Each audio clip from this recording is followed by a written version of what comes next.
में giant squids होते हैं, स्क्विड्स को आपने देखा होगा, काफी बड़े बड़े आपके पास एनिमल्स होते हैं, 18 मीटर होते हैं वो आपके पास लेंथ में,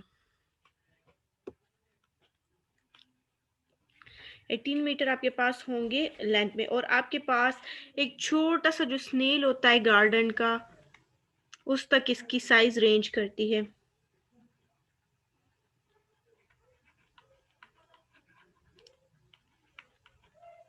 जो कि आपके पास 1 सेंटीमीटर लॉन्ग होता है। तो हमने क्या पढ़ा कि इसकी काफी ज्यादा डाइवर्स काइंड ऑफ साइज की लिहाज से काफी ज्यादा डाइवर्सिफिकेशन शो करती है। स्क्विड्स है 18 मीटर उनकी लेंथ है, काफी ज्यादा होती है। उससे लेके आपके पास एक छोटा सा गार्डन में जो आपके पास स्नेल होता है जो 1 सेंटीमीटर लॉन्ग होता है, उस तक इसकी साइज रेंज करती है। ठीक है। अब बॉडी में इसके दो पार्ट्स होते हैं, इस मोलस्क की बॉडी के दो पार्ट्स होते हैं। एक आपके पास हेड फुट पार्ट है इसका, हेड फुट, और उसके अलावा जो दूसरा पार्ट है वो है विजरल मास। यही दो इसके बॉडी के पार्ट्स होते हैं। तो ये इसका दूसरा कैरेक्टरिस्टिक हो गया। इसके अलावा इसकी बॉडी में मेंटल कैविटी मौजूद होती है। वही मेंटल कैविटी जो है तो आपके पास कैलकैरियस शेल्स को सिक्रीट करती है, मतलब ऐसे शेल्स बनते हैं, वो कैविटी ऐसी सब्सटेंसेस को सिक्रीट करती है। मेंटल कैविटी ऐसे सब्सटेंसेस को सिक्रीट करती है कि जिससे आपके पास कैल्शियम के शेल्स बनते हैं। जो आपने मोस्टली सी में एनिमल्स देखे होंगे ना, सीपिया वगैरह वो सब, तो वो शेल्स किससे बनते हैं? वो यही मेंटल कैविटी होती है जो सिक्रीट करती है उसी कैलकैरियस शेल को।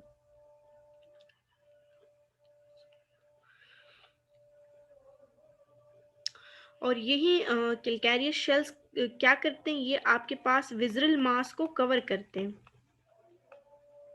कैलकैरियस शेल्स आपके पास विजरल मास को कवर करते हैं। ठीक है।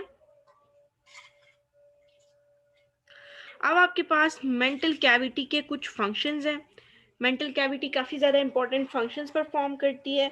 ये आपने याद रखने के कौन कौन से फंक्शंस आपके पास मेंटल कैविटी परफॉर्म करती है। एक तो है एक्सक्रीशन। एक्सक्रीशन मतलब जो वेस्ट प्रोडक्ट्स होते हैं बॉडी से, उसको एक्सक्रीट करने में mantle cavity important role play करती है। इसके अलावा गैशियस एक्सचेंज में भी आपके पास काफ़ी ज़्यादा इंपॉर्टेंट रोल प्ले करती है। गैशियस एक्सचेंज के बाद आपके पास जो डाइजेस्टिव वेस्ट हैं वो भी इसी के ज़रिए रिमूव होते हैं, एलिमिनेशन होती है उसकी। और जो रिप्रोडक्टिव प्रोडक्ट्स होते हैं मतलब गेमीट्स, वो भी आपके पास मेंटल कैविटी से ही रिलीज होते हैं। मैं एक बार फिर से रिपीट कर देती हूँ क्योंकि ये इंपॉर्टेंट है कि मेंटल कैविटी कौन कौन से फंक्शंस परफॉर्म करती है।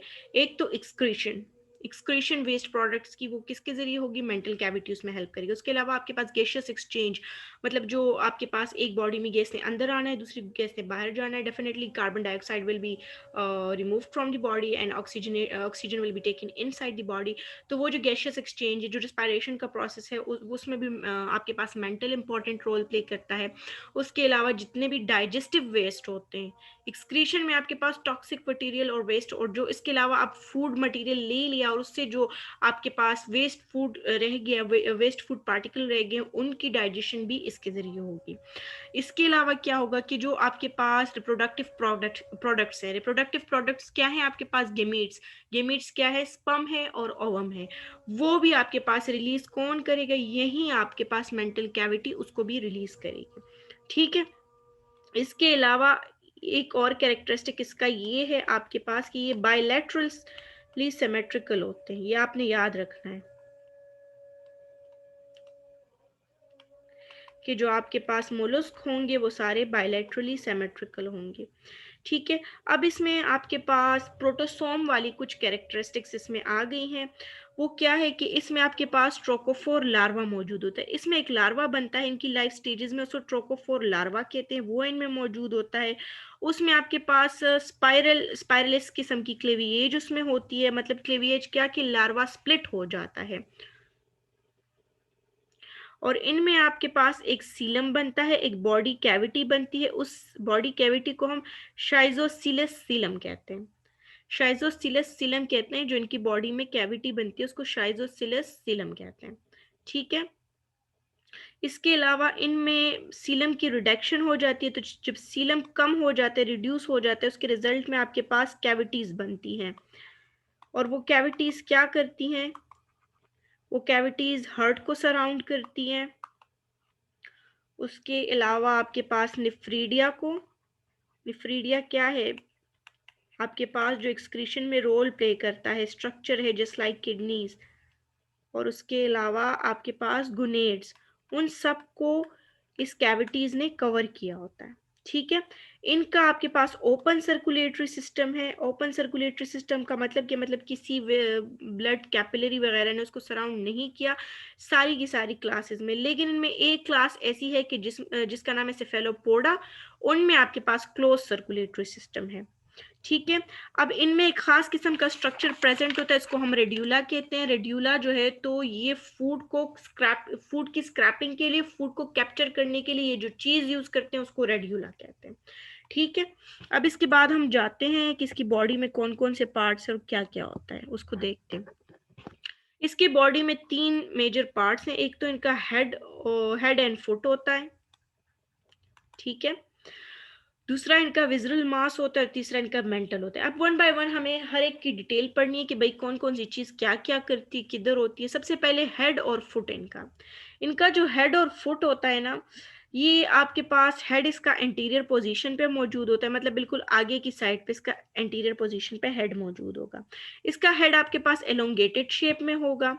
ठीक है। अब इसके हेड के अंदर माउथ भी मौजूद होगा, उसमें नर्वस सिस्टम भी अप टू सम एक्सटेंट इसमें नर्वस और सेंसरी स्ट्रक्चर्स मौजूद होंगे। और इनका जो फुट होता है, जो फुट इनमें मौजूद होता है, वो लोकोमोशन के लिए और बाकी चीज़ों के साथ अटैचमेंट के लिए यूज होता है। अब इसके बाद हम आ जाते हैं सेकेंड नंबर पे विजरल मास, कि अब विजरल मास क्या चीज़ है। विजरल मास जो है तो आपके पास एक स्ट्रक्चर है। विजरा किसे कहते हैं? जैसे आपके पास विजरल ऑर्गन्स में लंग्स आ जाते हैं, लिवर वगैरह सब कुछ आ जाता है, जो जो चीज़ें आपके पास विजरल कैविटी में मौजूद है वो सारी की सारी। तो इस तरह इनका भी विजरल मास है। विजरल मास यानी विजरा में जितनी जितनी चीज़ें वो सारी की सारी इसके अंदर मौजूद होंगी। मास कॉम्बिनेशन है उन सब चीज़ों की।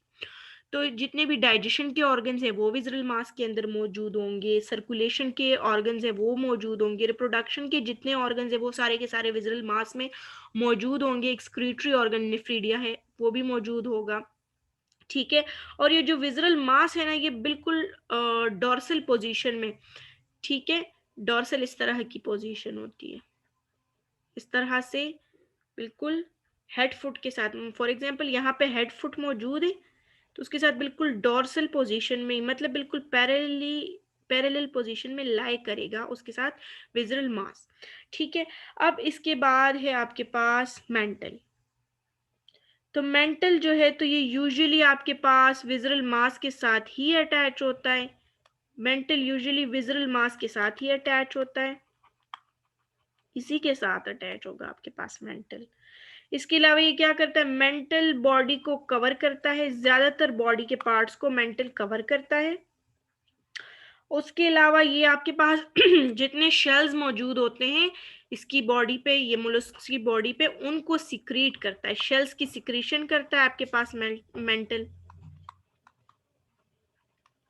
शेल सिक्रीट होते हैं मेंटल से।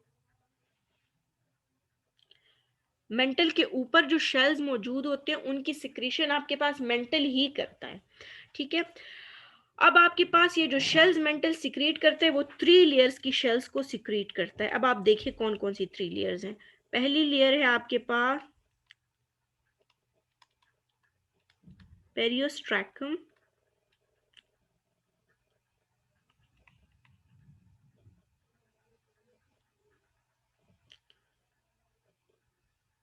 दूसरी लेयर है प्रिज्मेटिक लेयर।